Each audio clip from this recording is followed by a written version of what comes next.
Ça s'en va et ça revient, c'est fait de tout petit rien. Mamie! Ça se chante et ça se danse et ça revient. Mamie! Qu'est-ce qu'il y a, Dylan? On filme. Oh, déjà? Bonjour, je suis Sylvie et aujourd'hui je vais vous parler de l'espérance de vie. Dernièrement, en surfant sur le net, j'ai été sollicitée pour répondre à un questionnaire. Je suis certaine que cela vous est déjà arrivé. Le questionnaire en question reposait sur la détermination de notre âge biologique, afin de savoir si on faisait plus ou moins que notre âge réel. J'étais curieuse et j'ai donc répondu à la 50aine d'items proposés dans ce questionnaire. Certaines questions étaient relatives à des événements stressants comme « Avez-vous vécu un divorce, le deuil d'un proche ou alors une faillite ?» Mais d'autres items portaient sur notre mode de vie, des habitudes dépendant de notre responsabilité au quotidien, comme notre hygiène alimentaire, la pratique d'un sport, la fréquence de nos relations sexuelles, etc. Ce test vaut ce qu'il vaut, comme tant d'autres, mais il m'a donné un résultat qui a plu à mon ego. En effet, d'après mes réponses, on a évalué mon âge biologique 9 ans inférieur à mon âge réel. Autant vous dire que j'étais fière. Alors je me suis intéressée à cette notion d'espérance de vie, en explorant différents articles et études sur la question de la longévité de la vie, et j'ai pris conscience que, intuitivement, j'avais adopté depuis plusieurs années pas mal de bonnes habitudes qui étaient très bénéfiques pour mon espérance de vie. D'après certaines études, la plupart des gens pourront espérer se rendre jusqu'à 90 ans ou plus. Mais dans quel état? Souriant et allègre ou tout sautant et grabataire? Cela dépendra en grande partie des habitudes de vie qui seront adoptées dès aujourd'hui. Il existe en réalité des gestes simples à faire dès maintenant afin d'augmenter votre espérance de vie. Seriez-vous prêts, vous aussi, à vivre en pleine forme et surtout plus longtemps? Alors je vais vous transmettre mes conseils pour augmenter votre longévité de vie, afin qu'ensemble nous devenions les futurs centenaires à la pêche d'enfer de demain. Allez, on y va? Go, go, go! Alors, le premier point est l'activité physique. Évidemment, ici je ne vous apprends rien de neuf, mais il est bon de se rappeler que c'est seulement depuis une 50aine d'années que l'homme est devenu Homo sédentarus. Or, le corps s'use si on ne s'en sert pas. La sédentarisation augmente le risque de maladies d'Alzheimer, les cancers, les maladies cardiovasculaires, le diabète et tant d'autres. En effet, la fonction respiratoire, cardiaque, pulmonaire, le squelette, la force musculaire, l'activité intellectuelle, tout ça est amélioré par l'activité physique. Une étude a révélé que seulement 15 minutes de marche quotidienne amenait 3 ans de longévité en plus. Vous vous rendez compte? 3 ans en marchant 15 minutes par jour. Et cela est proportionnel à la durée et à l'intensité de l'activité physique. Ce qui veut dire que si vous ne marchez pas mais que vous courez, ou si c'est plus qu'un quart d'heure, évidemment, ça va augmenter vos chances de vivre plus longtemps. Alors, qu'attendez-vous pour chausser vos baskets, pour ceux qui n'en ont pas encore pris l'habitude de le faire? Le deuxième point est la télévision. Plus surprenant, moins de télévision permettrait de gagner 5 ans de longévité.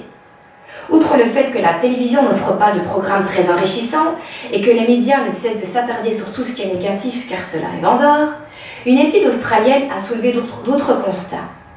En effet, en plus du fait que le petit écran est nocif pour la ligne à cause du grignotage et de la sédentarité, chaque heure passée devant la TV réduit la durée de vie de 22 minutes.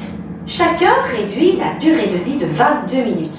Alors, il est grand temps de privilégier les visites de musées, les sorties entre amis, l'inscription à un club de sport, la lecture et tant d'autres. Le troisième point, pour augmenter son espérance de vie, est l'hygiène alimentaire. Vous le savez tous déjà. Et dans cette rubrique, j'évoquerai 2 points essentiels, même s'il en existe d'autres. Proscrire les tueurs d'énergie et abuser des fruits et légumes. Les tueurs d'énergie, afin de garder un corps en pleine forme, il faut le rendre le plus souvent possible alcalin. Et donc supprimer toutes les sources qui le rendent acide, car un corps acide nourrit les cellules folles, néfastes à notre santé et qui nous empêchent d'avoir une énergie optimale. Ainsi donc, si tu veux booster ton énergie, tu dois supprimer, ou en tout cas fortement diminuer, 9 catégories d'ingrédients de ton alimentation. Première catégorie, les graisses industrielles. Ce sont les viennoiseries, les pâtisseries, les biscuits, les chips, tout ce qui est bon en fait, mais pas bon pour notre corps. On a besoin de corps gras, c'est vrai, mais de bons corps gras, comme l'huile d'olive, l'huile de lin, les fruits secs, etc. La deuxième chose à éliminer est la viande. La viande te prend ton énergie, contrairement à ce qu'on nous dit depuis notre enfance. Pourquoi? Parce que la viande produit une suractivité du foie. Si tu ne peux pas te passer de viande, le docteur Deepak Chopra préconise la chair des animaux à deux pattes comme le canard, l'oie ou le poulet. Mais pas ceux élevés en batterie évidemment. Ou alors le poisson frais. Nous n'avons pas un système digestif de carnassier, au contraire, notre système digestif est très semblable à celui du chimpanzé et encore plus du bonobo, qui se nourrissent de plantes et de fruits, mais en aucun cas de viande. Le troisième ingrédient, c'est le lait et ses produits dérivés. Et oui, le lait n'est pas bon pour notre santé. Pourquoi? Chaque femelle mammifère produit du lait pour nourrir son petit. Donc la chatte produit du lait pour ses chatons, la lionne pour ses lionceaux, la maman pour son enfant, et logiquement la vache pour son veau. Vous serez d'accord avec moi? Par conséquent, le lait de vache n'est pas adapté pour les humains. De plus, les vaches sont piquées aux hormones afin d'augmenter leur production lactée pour répondre aux besoins du marché. Les produits laitiers ainsi encrassent notre foie et nous privent d'énergie, ce qui nous rend fatigués. Essayons donc de trouver des dérivatifs, comme le lait de soja par exemple, qui soi-disant en passant n'est pas du lait, mais du jus de soja. Le quatrième ingrédient à ôter de notre alimentation est le café. Ce breuvage est champion pour diminuer très rapidement le pH du corps et donc augmenter le taux d'acidité de ton corps. Alors même si on te dit que le café te donne de l'énergie, cela reste factice et momentané. Et en attendant, cette boisson fait beaucoup de dégâts à ton organisme. Et oui, une solution remplace le café par le thé vert ou le thé noir. Le thé vert est considéré comme un vrai élixir de santé. Le cinquième tueur d'énergie, c'est le sucre. Il est partout et on l'appelle le grand Satan. C'est le pire ennemi de ton alimentation.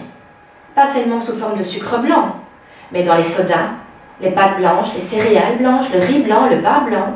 C'est un grand booster d'acide. Excusez-moi, un grand booster d'acide. Sixième tueur d'énergie, les cigarettes et l'alcool. Je ne vais pas refaire le procès du tabac. Quant à l'alcool, un bon verre de vin ne peut pas faire de mal si cette consommation reste modérée et exceptionnelle.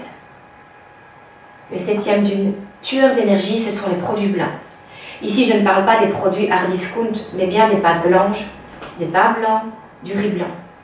Comme je l'ai mentionné plus haut, c'est rempli de sucre et il reste des produits industriels qui augmentent l'acidité de ton corps et te bouffent ton énergie. Privilégie donc plutôt ce qui est gris.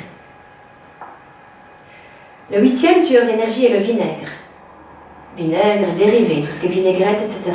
Cet ingrédient est hautement acide. Remplace-le par un filet de citron et un peu d'huile. C'est bien meilleur. Et enfin, le neuvième tueur d'énergie, ce sont les médicaments. Limite-les au strict minimum. Alors, les fruits et légumes, donc, je t'ai dit plus haut qu'il fallait en abuser, évidemment.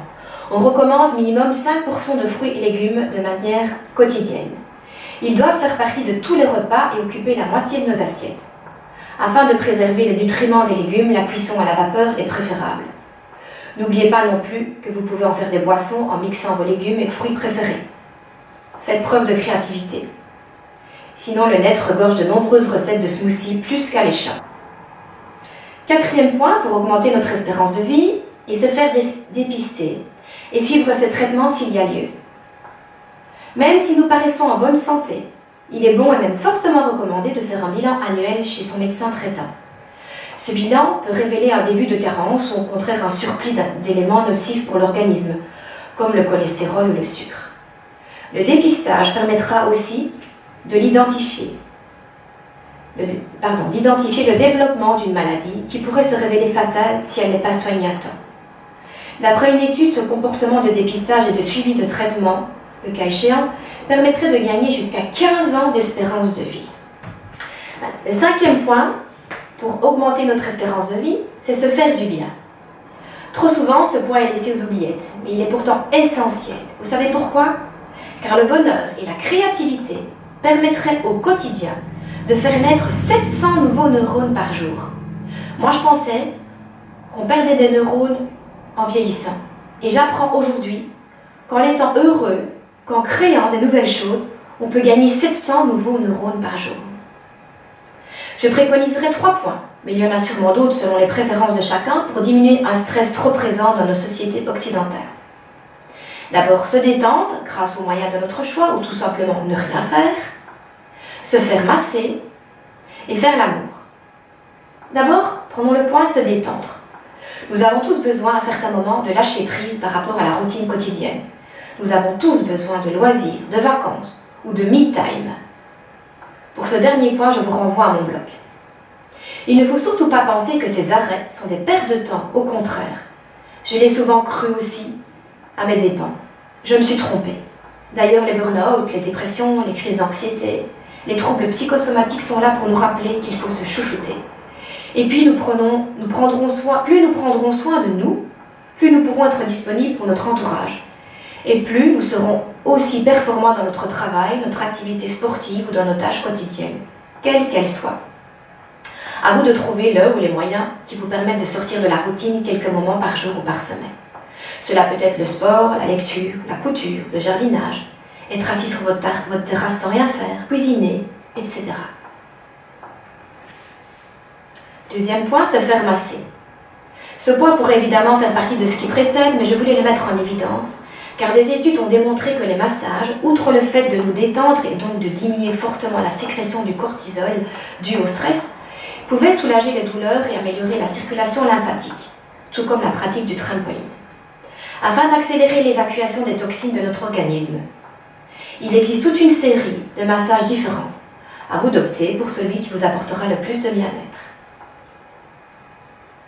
Le troisième point, pour se faire du bien, faire l'amour. Contrairement à ce que certains prétendent, les rapports physiques ne sont pas du tout nuisibles pour le cœur, mais tendent à l'inverse à le préserver. Aussi, un bon rapport physique fait perdre 200 calories, soit l'équivalent de 20 minutes de course à pied. Le sexe, en effet, freine l'apparition de nombreuses maladies, comme le cancer ou les maladies cardiovasculaires. Il améliore aussi la qualité du sommeil, diminue le stress, l'anxiété et les états dépressifs. D'après le docteur Frédéric Salman, faire l'amour 3 fois par semaine fait gagner 10 ans d'expérience de vie. Alors, allons-nous-en vite sous la couette? Le sixième point pour augmenter notre longévité est développer sa spiritualité ou méditer. Chacun possède ses propres croyances, sa propre spiritualité, sa propre religion, que l'on soit athée, chrétien, musulman ou autre. Nous nous sentons tous connectés à un être supérieur et qu'il s'appelle Dieu, Krishna, l'univers ou qu'importe. 10 à 20 minutes de méditation par jour changent une vie. Le fait de méditer apporte d'innombrables avantages comme diminuer la pression artérielle, activer l'hormone Hg, hormone de croissance, qui diminue fortement après 40 ans et qui par conséquent induit une transformation de masse musculaire en graisse. La méditation améliore aussi le sommeil, augmente notre focus et nos capacités intellectuelles. Elle a aussi une action positive sur notre système endocrinien. Et la méditation stimule encore la sécrétion de sérotonine qui influence notre humeur. Que du positif. Attention, quand on parle de méditation, on ne doit plus en tout cas faire allusion aux moines bouddhistes restant des journées entières sans bouger. Méditer, c'est se recentrer sur soi-même. C'est tenter de diminuer le flot incessant de nos pensées afin d'être dans le moment présent. Essayons par exemple de nous concentrer sur notre respiration.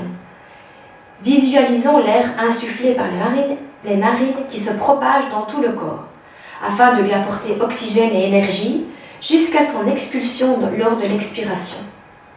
D'après des études très récentes, la méditation augmenterait notre espérance de vie de 10 ans, ce qui n'est pas rien non plus. Enfin, le septième et dernier point, s'éveiller à son poids idéal. Il existe plusieurs formules pour trouver son poids idéal. Ici, je parle de l'indice de poids corporel, donc c'est le poids divisé par la taille. Un indice de poids corporel normal doit se situer entre 18,5 et 25. En dessous de 18,5, l'individu est considéré comme trop maigre et au-dessus de 25, c'est du surpoids. À partir de 30, on parle d'obésité. Essayez donc de vous approcher le plus possible de votre poids idéal afin d'éviter des carences ou excès qui seraient préjudice à votre santé. Pour conclure, afin d'augmenter votre espérance de vie de la manière la plus importante possible, faites régulièrement du sport, fouillez la télévision, évitez les tueurs d'énergie, Graisses industrielles, viande, lait, café, sucre, cigarettes, alcool, produits blancs, vinaigre et médicaments. Favorisez les fruits et légumes. Faites un check-up médical annuel et suivez vos traitements s'il y a lieu. Faites-vous plaisir, arrêtez-vous. Faites l'amour, faites-vous masser, méditez et veillez à votre poids idéal. Je vous remercie pour votre attention. J'espère que cette petite vidéo va vous permettre d'être encore en meilleure forme. Et n'hésitez pas à me rejoindre sur mon blog Just to Advance. Salut les amis!